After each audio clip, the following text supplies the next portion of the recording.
Hello, everybody. Welcome to the latest edition of the Sandlot Report. I am Adam Hernandez, once again filling in as a host this week because the regular cast of characters isn't here. Dorf is here, though. I'm getting bumped from host to commentator. Well, this was Is that a demotion or promotion, boss man?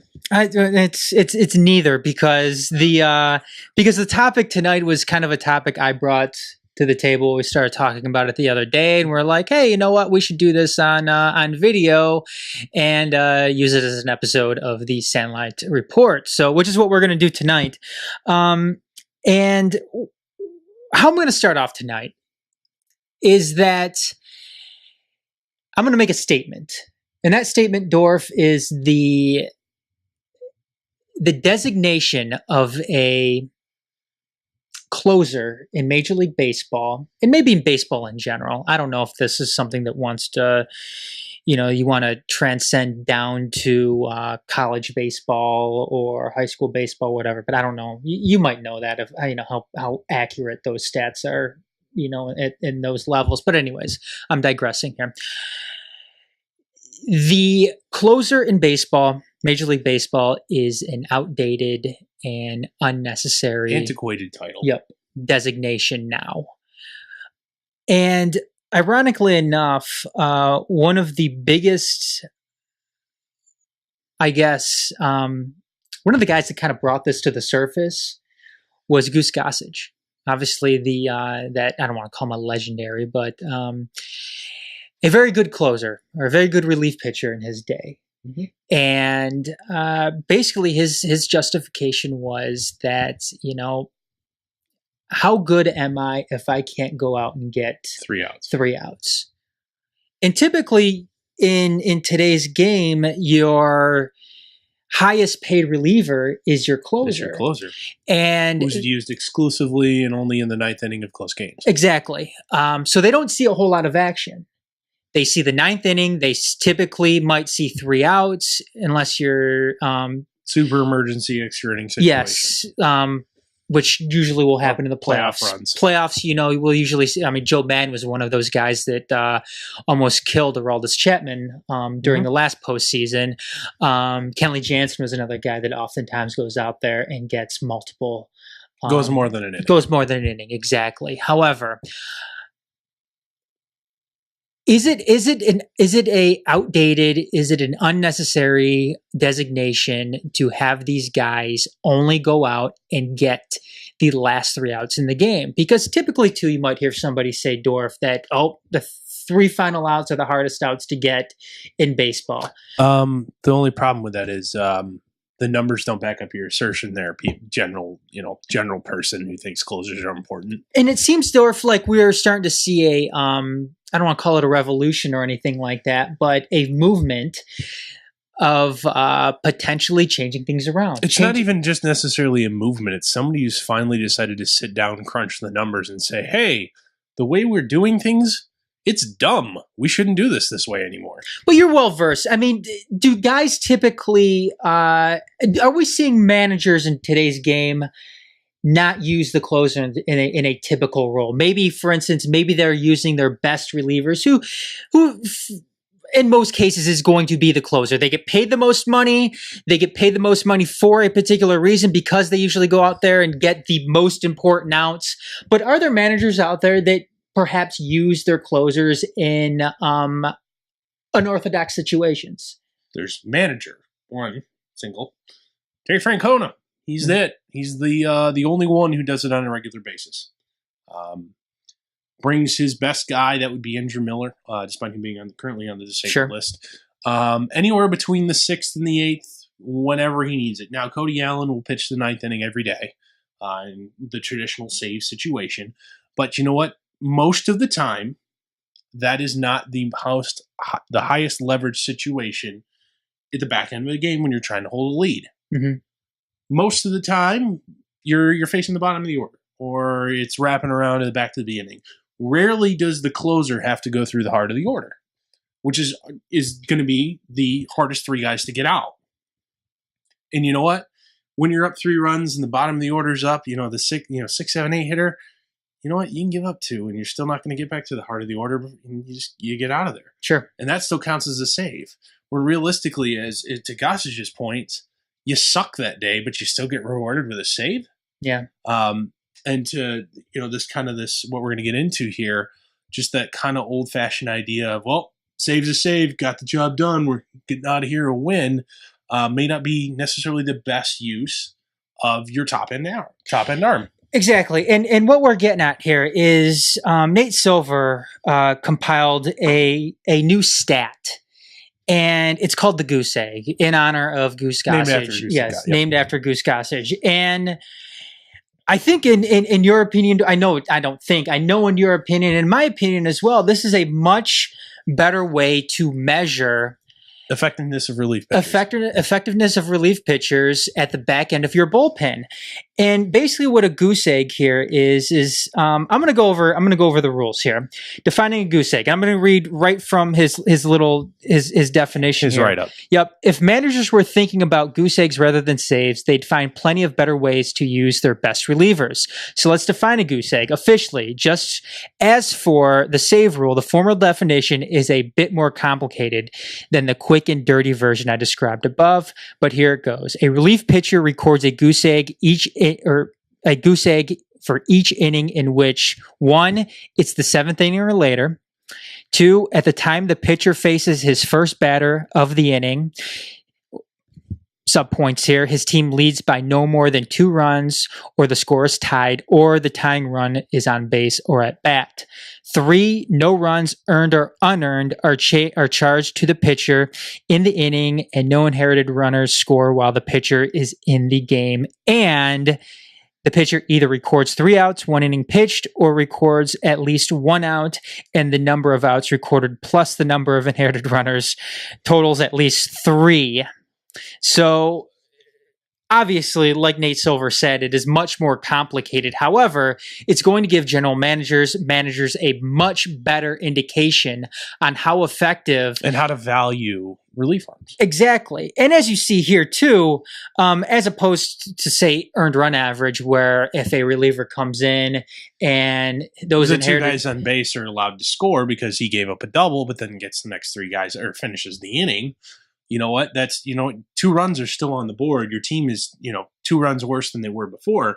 But at the same time, you as a reliever, that doesn't affect your earned run average. It doesn't affect his earned run average, but in some sense, it does affect his hold ability there. Mm-hmm. But actually, under the rules, that is still technically a hold, because as long as you leave, enter as a reliever in the 7th inning or later with the lead and leave with the lead, that's a hold. Okay, fair enough. A good point. But what this fails to do is measure that effectiveness, because if you're a reliever and you're coming into the game for a reason. You're coming into the game. To be a fireman. Yes, because the starting pitcher no longer has it that particular game. He let 2 men on base. It's a close game. What good are you if you're a reliever and a high-end reliever if you go into the game and can't even prevent those 2 runs from crossing the plate? Mm-hmm. Yet, if you were going off of old statistics here, such as save, such as hold, or ERA, that's not going to tell the whole story, especially in that sense. So if you're a closer out on the open market, looking to get that new contract, your stats, your value is going to be flawed if you're a guy that consistently goes out there and fails to prevent those guys from crossing the plate. Goose eggs will tell a much bigger story. A better, observation of how dominant you are in situations. Exactly. Now, there are some instances, too, here where there are going to be broken eggs in what Nate Silver calls GWAR.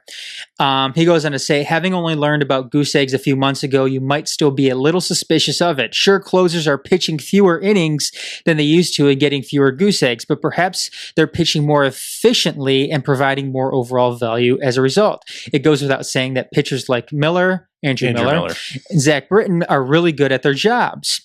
To properly value relievers, which Andrew Miller, by the way, according to his calculations, Nate Silver's calculations, is one of the better pitchers, obviously, in getting the goose egg. And again, we stated at the top of the show, Terry Francona is one of those guys who will use Andrew Miller in unorthodox situations. It's not even. I can't even call it unorthodox because the data supports its usage. Well, I guess in non-traditional. There you go. To properly value relievers, we need a companion statistic called the broken egg, which is a goose egg as a blown save is to a save. I wanted to call this companion stat a blown goose, but my editors decided that vaguely dirty jokes were the hill they wanted to die on. We'll define it as follows. A relief pitcher records a broken egg for each inning in which 1, he could have gotten a goose egg if he'd recorded enough outs. 2, at least 1 earned run is charged to the pitcher. And 3, the pitcher does not close out with the win for his team.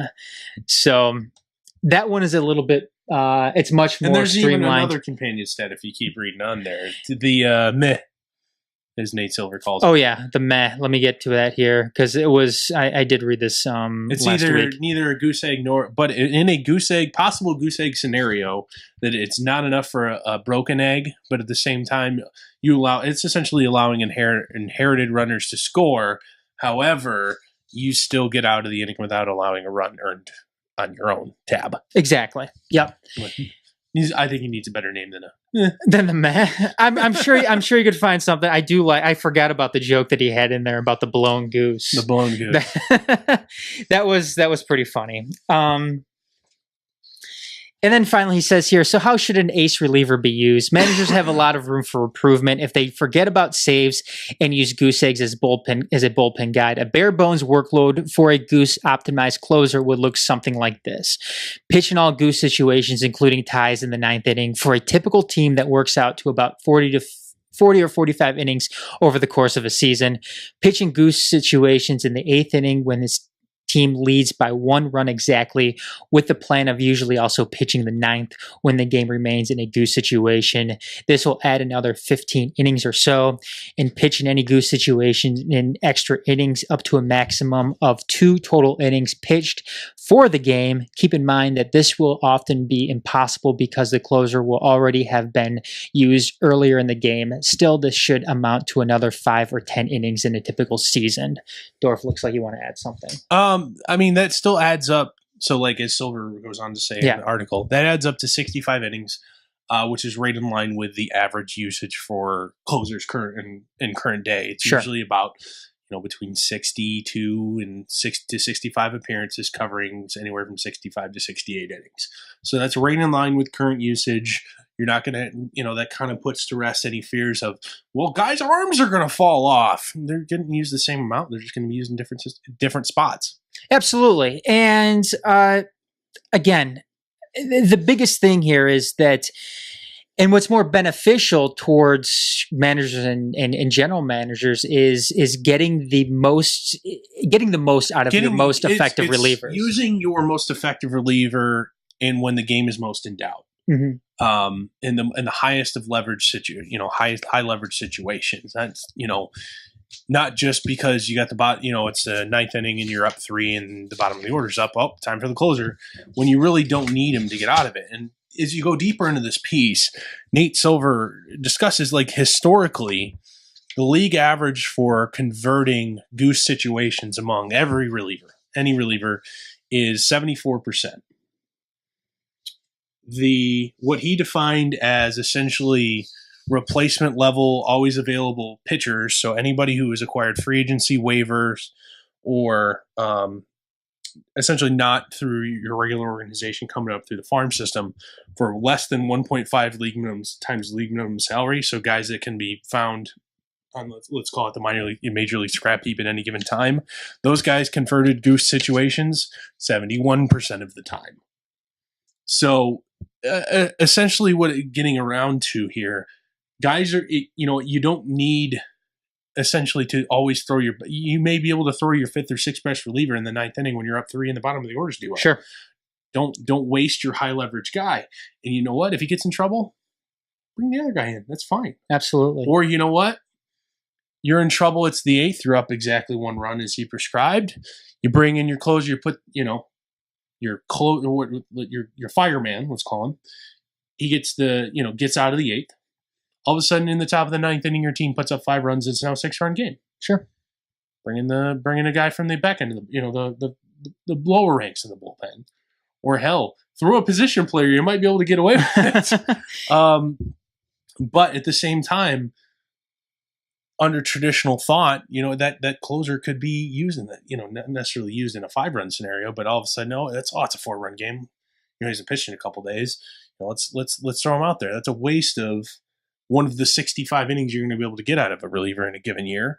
So don't bother. Don't waste him there. Use him use him tomorrow in the 7th when you're up 3. Yeah, and you know what? This may end up obviously this too may end up changing the way managers, not only, general managers, I'm going to keep them out of the discussion right for this that point doesn't right necessarily affect how general managers will build rosters, because you still need quality relievers. Yeah, absolutely. And I was going to say, I'll get to that point right now then, because, based on, the 2016 stats here, Jerry's Familia, Andrew Miller as the top 2 leaders when it came to the Goose Egg in 2016, and they are 2 of the better relievers. Familia has forgotten how to pitch, but Miller continues to be good. Yeah, but they are, generally speaking, 2 of the better relievers in the game. So as far as trying to implement this and having general managers negotiate with quote unquote closers during the offseason, I really don't see a whole lot changing from that aspect, because I know that's probably a big question mark is,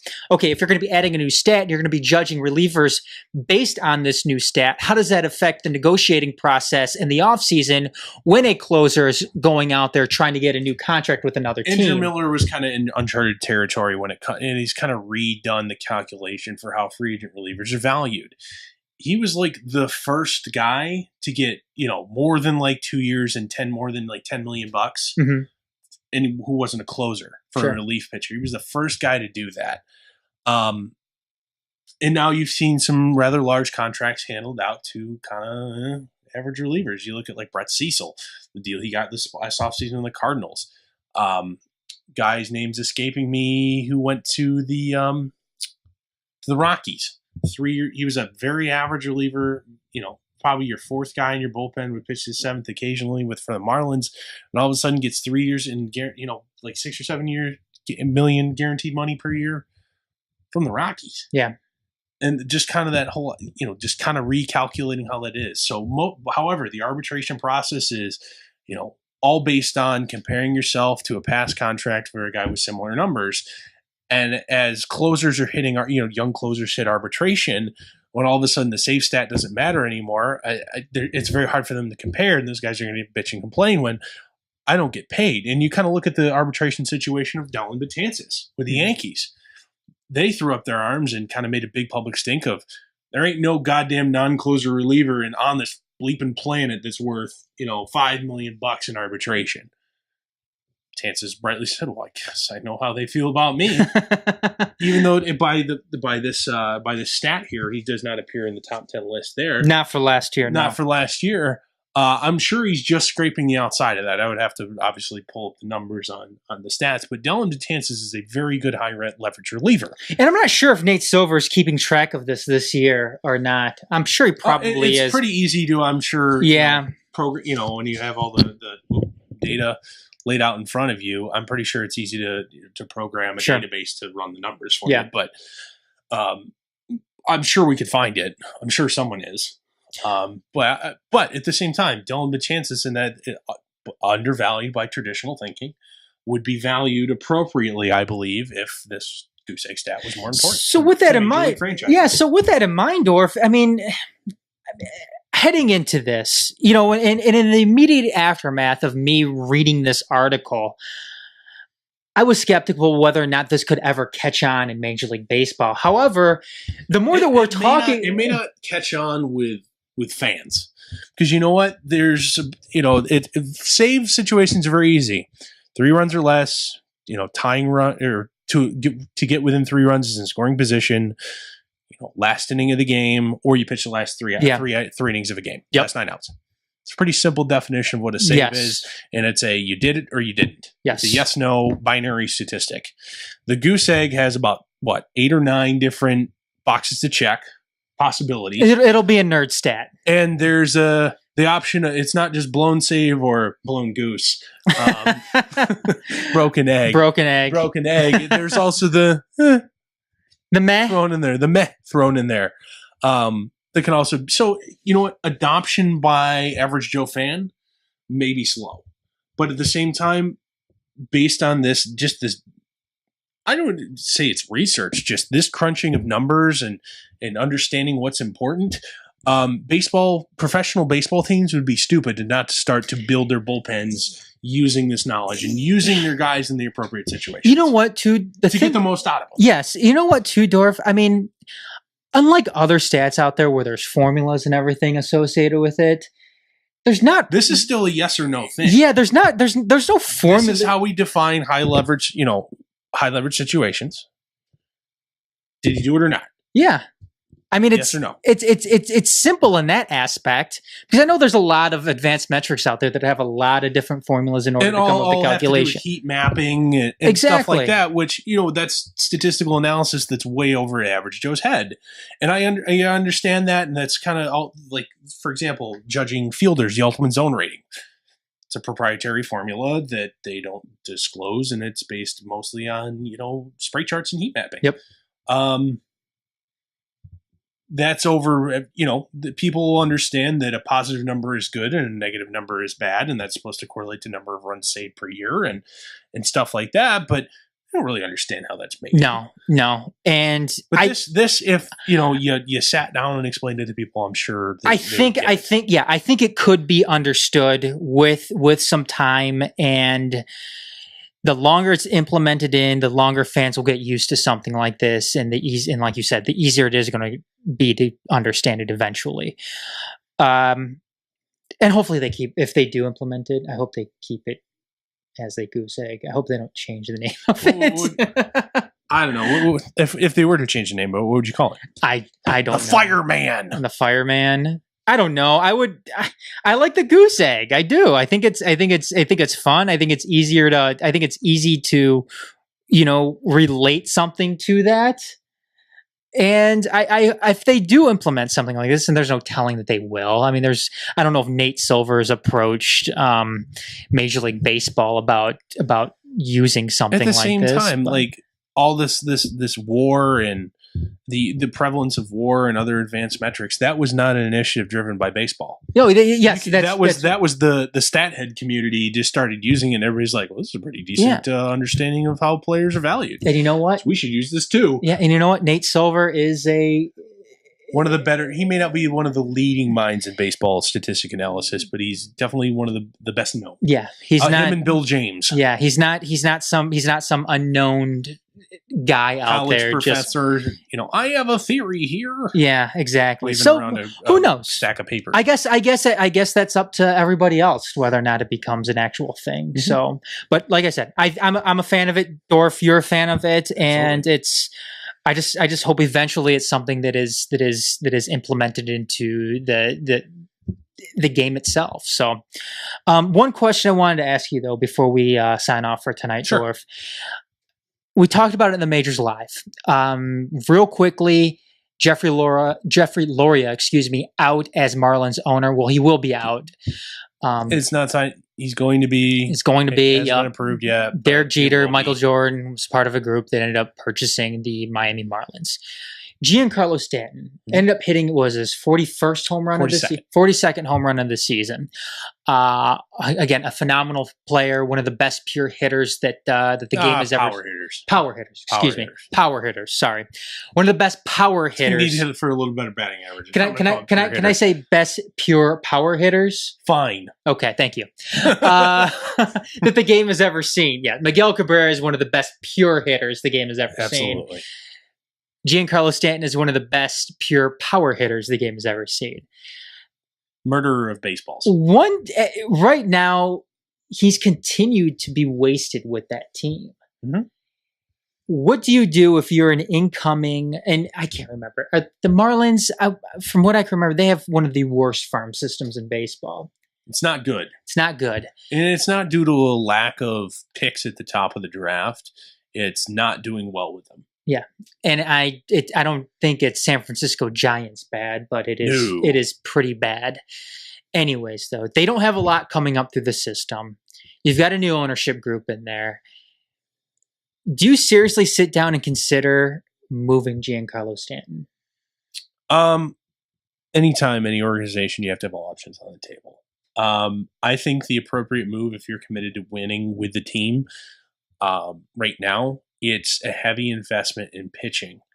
That may involve moving one of your other two outfielders. You have a stellar outfield. Quite honestly, Marcell Ozuna, Christian Yelich, and Giancarlo Stanton, that is an amazing group. Sure. Your infield isn't much to write home about. You have a nice catcher in TJ Realmuto. Mm-hmm. You have no pitching. Absolutely no pitching. And obviously what happened this past offseason is... You need to go add both quality and quantity on the staff. I think Giancarlo Stanton is a long-term member of this organization. I think you may need, in order to go add a couple high-end arms, you may have to move Yelich or Ozuna. Because, as Ozuna has shown, if the numbers have shown Ozuna, he doesn't hit when he plays center field. And I doubt Yelich's ability to play center field long-term. So you're going to need to move one of those two. And both those guys on incredibly team-friendly contracts, you can get a lot for them. Yep. And they're both very good players. Sure. You can get a lot from one or both of them, and that's how you're going to have to reload it. But I think that, quite honestly, Giancarlo Stanton is not only a good player, but he puts butts in seats. And that's going to be important under new ownership to show, to be able to draw. He puts eyeballs on televisions and butts in seats. So I think he's part of the long-term future of the franchise. However, you need to hurry up and get it done because he does have that opt-out at year 6 of his contract. You know what? That's a lot of money, a shit ton of money to walk away from. But at the same time, if you've made enough money to be happy the rest of your life and can still make money in this league and you want to win, it may be time for him to sign out in Miami. Giancarlo Stanton will be walking. Another thing, I don't know if you heard this or not, but when the new ownership group does take over, that statue in center field is probably going by. Hallelujah! That's the worst. So that's what I saw today, and that might be the second. Can they put Stanton about 50 feet away from him and just start hitting baseballs into it to help with the demolition? I don't know if you ever... That'd be like as good as Disco Demolition Night. I don't know if you've ever seen Office Space. Have you ever seen Office Space? Yes. Okay, the scene with the copy machine. The copy machine. Yeah. Yeah. But anyways, that's going to do it for tonight. Make sure you check out our Patreon, patreon.com/themajors. Give us your money. Whoa. Sorry. He's not very subtle. That's my thing.